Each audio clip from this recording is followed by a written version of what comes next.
Funding for Colores was provided in part by viewers like you. Next week on Colores. Shot a lot of close-ups of different actions.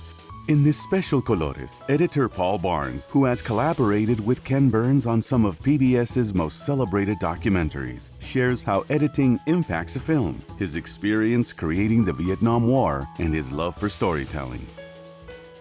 It's time and again you get inspired by the story of these great American men and women who really have helped to develop and create the democracy that we have and the kind of country that we have. It's incredibly inspiring.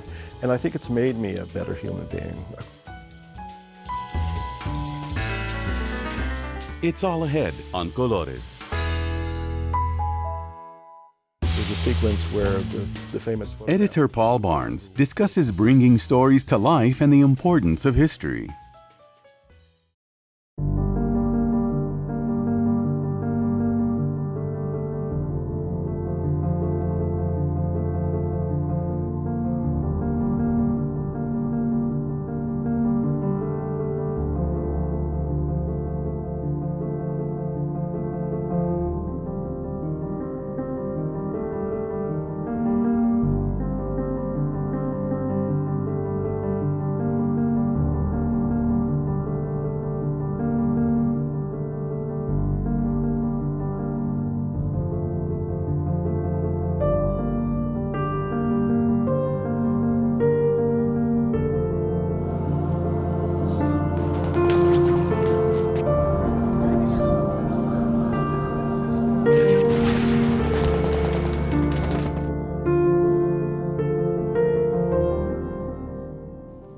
What do you love about editing? I went to NYU's film school, and the school, to their credit, would allow freshman, sophomore students to try all the different roles so that they could figure out, am I a cameraman, am I an editor, am I a director, am I a writer, am I a producer, whatever.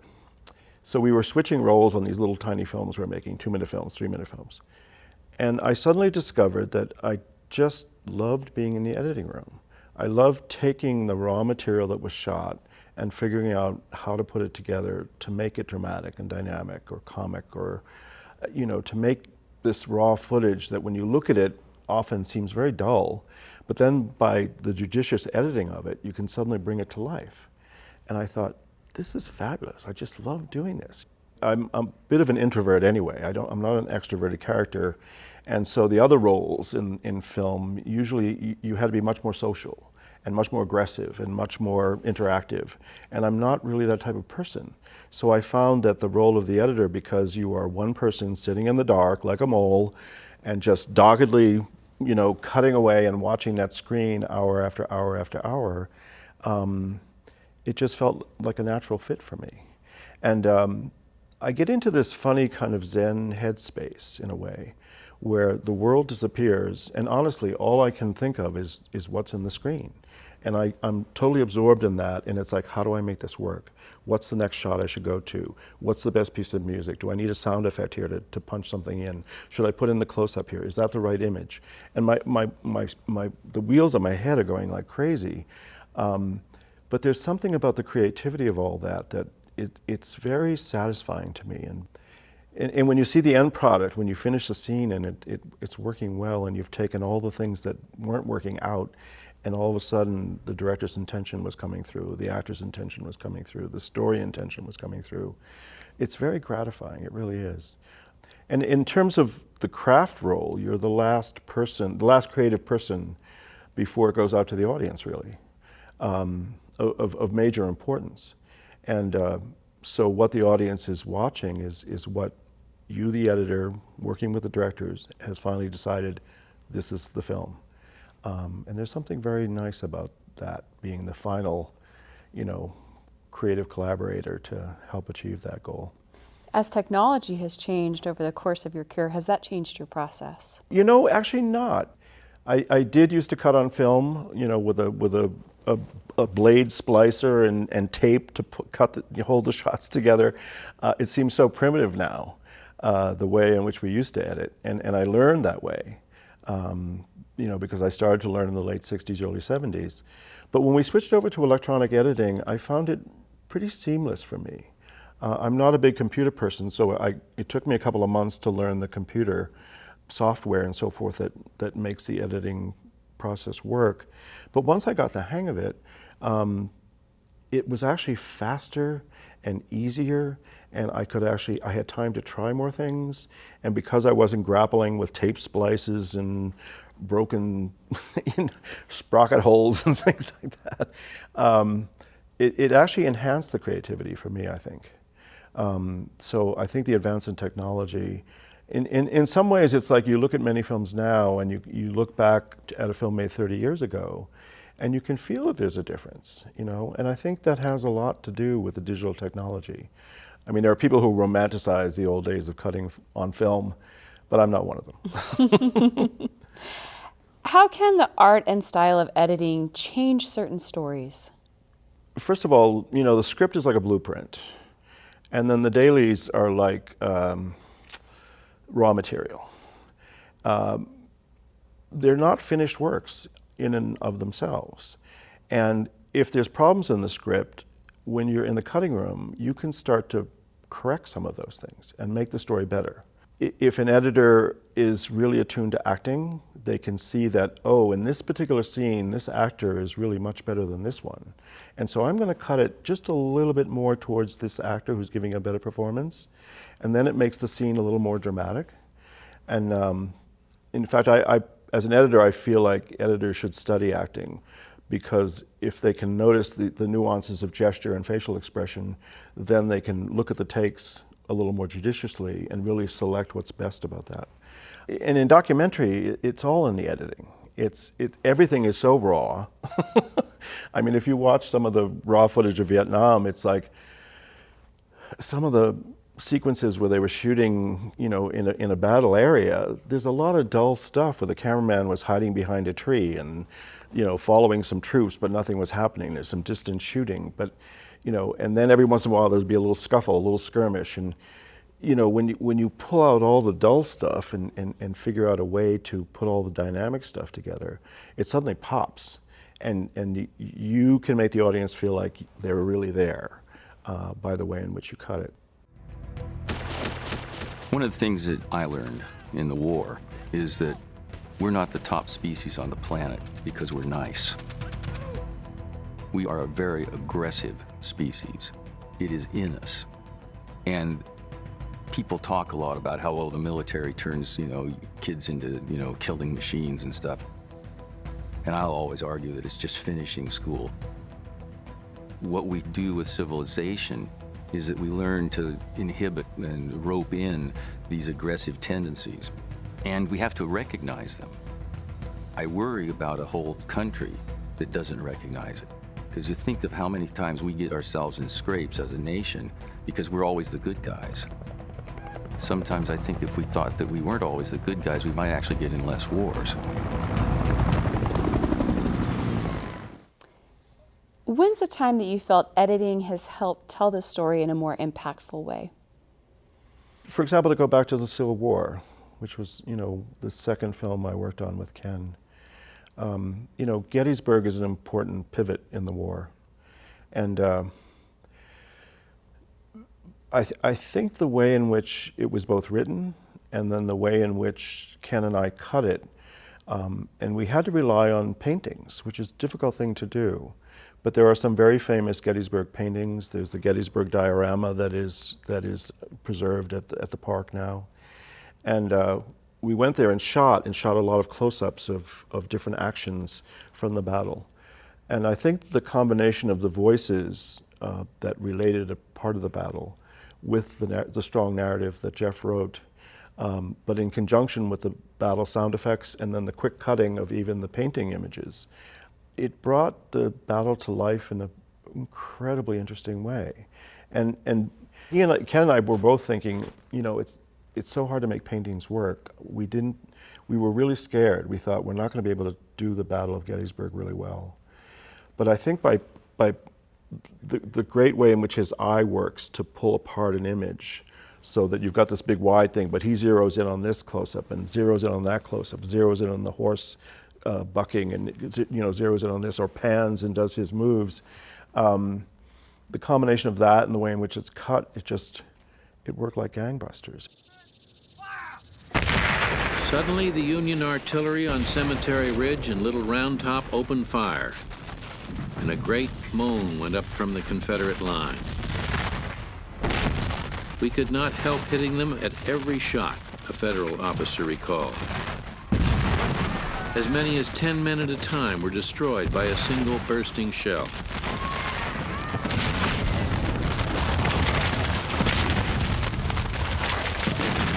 A Confederate lieutenant cried out to his men, "Home, boys, home.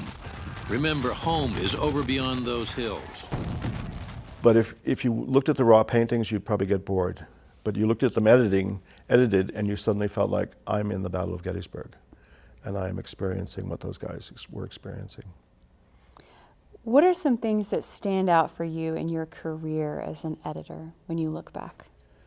The opening of the Statue of Liberty, which was the first film I worked on with Ken, it's this perfect little opening to the film. It starts with a Jefferson quote. It goes to narration with immigrants coming over. There's a Paul Simon song on it, and it just is this beautiful prologue that sets off what the statue is all about. And by opening with the Jefferson quote about liberty, he establishes the theme, which is what Bartholdi was thinking when he created the statue as a gift for America, and what he thought America was really all about. And we were so attuned to the images and the music and a way in which it was all woven together. I still feel like that's one of the best openings that I had ever worked on. I think on Vietnam, there's a lot of sections I'm very, very proud of, but there's a sequence where the famous photograph of the little girl who was napalmed by accident. That's a sequence that I'm particularly proud of the way in which it was put together, because we had the photographs that the photographer had taken. We had footage because the incident was actually filmed by newsreel cameramen. And so I could intercut between the photographs and the newsreel footage. And the photographer basically told the story, again, where Jeff Ward, our screenwriter, decided, you don't need my words, just let Nick Ott, the photographer, tell it. And again, I'm incredibly proud of that sequence, and I think it's very powerful. Because again, that was a kind of turning point in the war where that photograph went all across the world. And at that point in the early 70s, it was worldwide. Everybody just said, enough, we can't do this anymore. Look at what you're doing to these children. So again, it's nice when you can create the drama, bring the drama of that event to life, and show people how much of a turning point it was. On November 15th, 1969, 500,000 citizens turned out against the war in Washington again. This time, buses provided an impenetrable wall around the White House. President Nixon claimed he was too busy watching football on television to pay attention. But he did suggest that Army helicopters might be used to blow out the marchers' candles. Hundreds of thousands of others demonstrated in San Francisco and New York.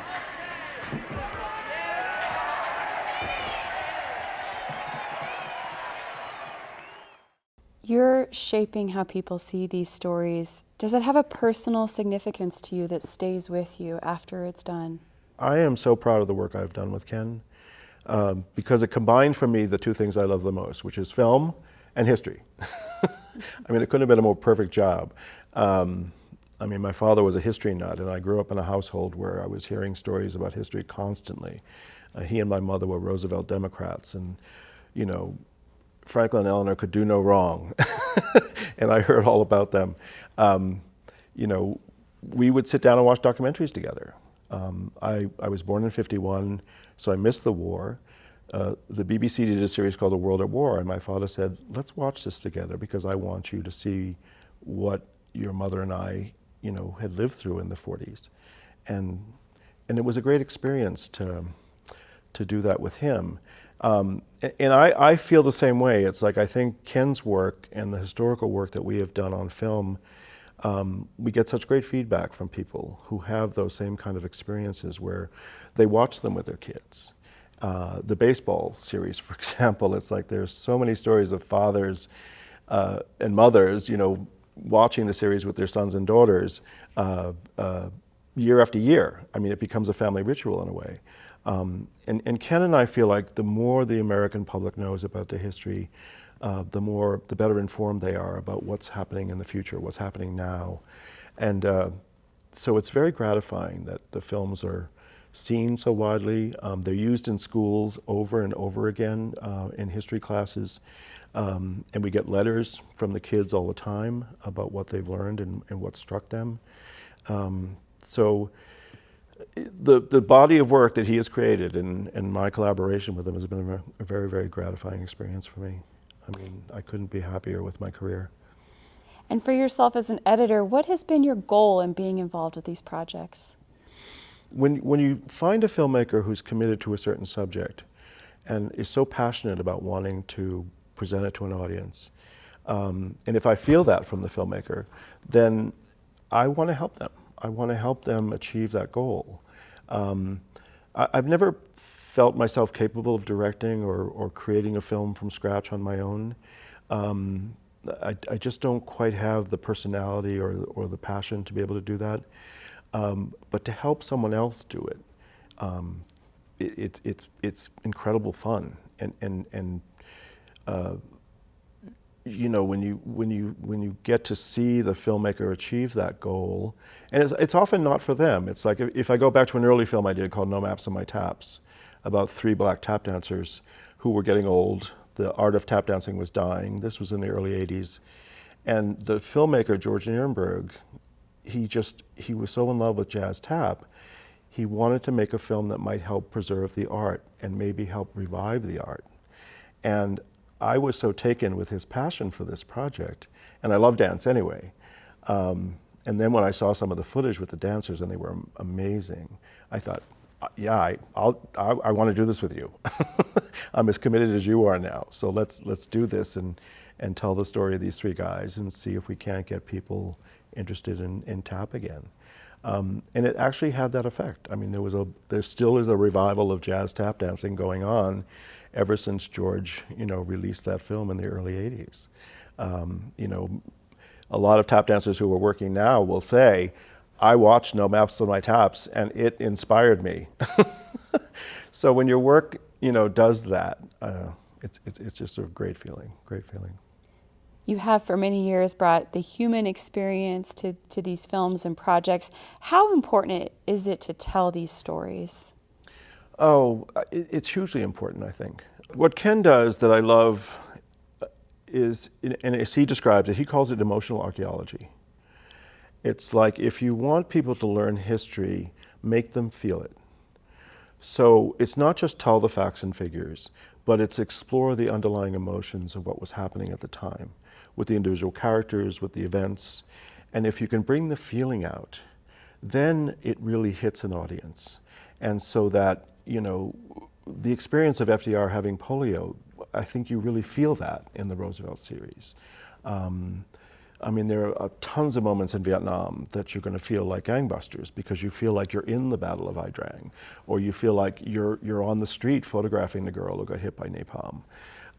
You're in the moment when that Vietnamese police officer shot the man in the street. It's all of those moments just come alive and hit you in the gut and hit you in the heart. And when you affect the audience emotionally and bring history alive like that, then it means more, and people think about it more, they remember it more, and it becomes more a part of their consciousness. And I think they carry that with them into events that are happening now and what's going on in the world now. So I think it's vital to be telling these stories.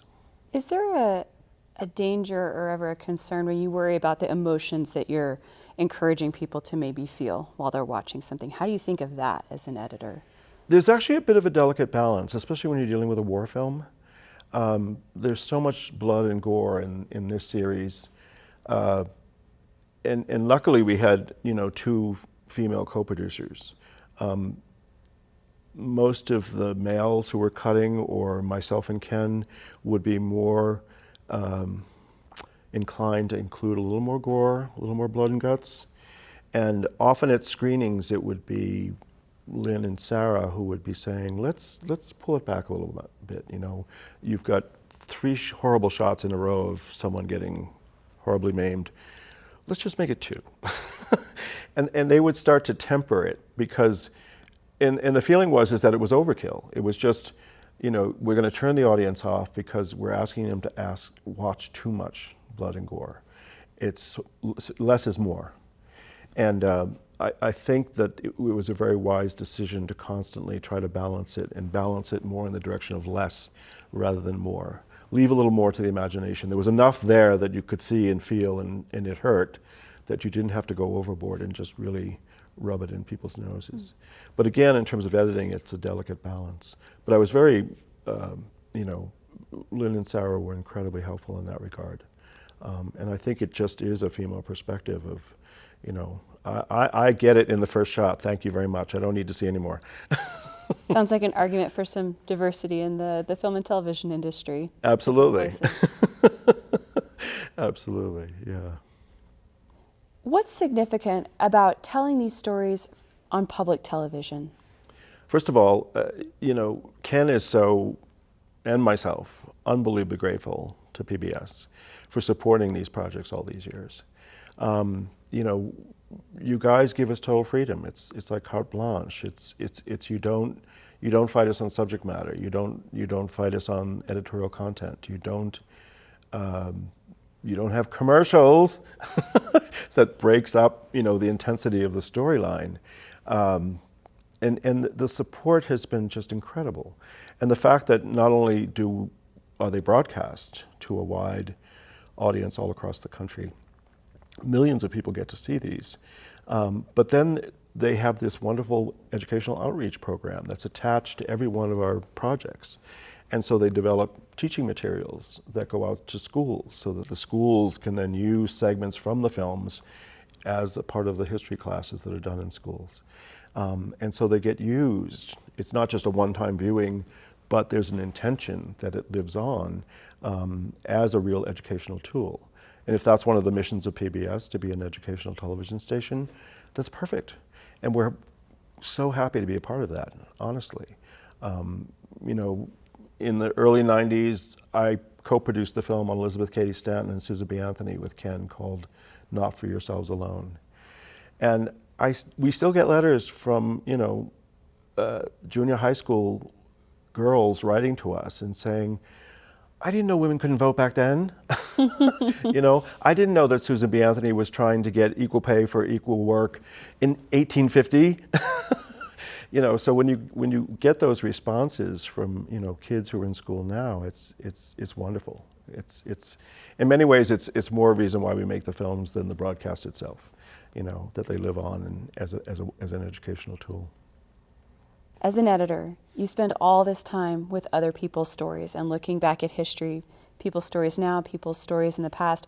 What has that taught you about yourself and about being a human being? I mean, I think it's just made me a better human being. I mean, to be able to really study the ins and outs of these people's personalities, the complexity of these historical decisions, and the fraught politics in so many periods of our history. It's a struggle. It's hard. It's not easy. It makes you appreciate the bravery and courage of these people to want to continue to go on, often in the face of, you know, terrible odds.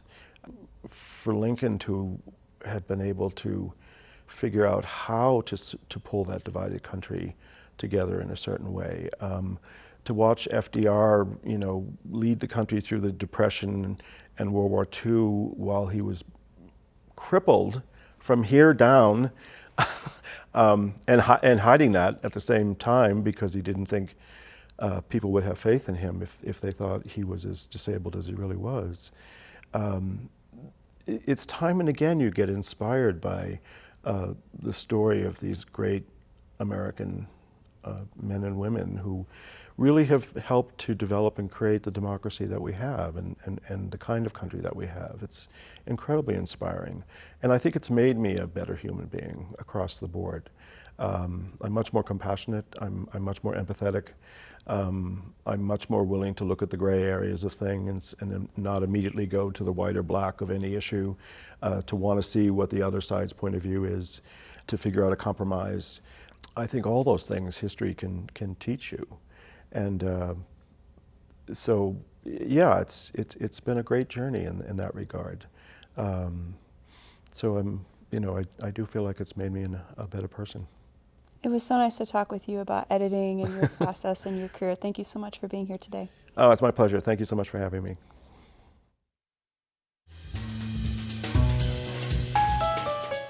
Our shoes are ragged and worn, but still we dance. We dance. Next week on Colores, La vida. We dance. Albuquerque's Poet Laureate, Manuel Gonzalez, shares his passion for community and debuts a special performance of his poem, Mi Vida Loca. We all have stories to tell, and everybody's story is unique and beautiful, and it's that telling of the story that not only can heal us, it can heal those that are listening to us. Activist photographers brought worldwide attention to the civil rights movement in 1960s America. I think within the civil rights community was a sense that now all of America and the world can see what we have been experiencing for decades. Chuck Yu's imaginative drawings bring an alternate reality to life. David Rogers' enormous insect sculptures are taking over the Franklin Park Conservatory in Columbus, Ohio. Until next time, thank you for watching. Funding for Colores was provided in part by viewers like you.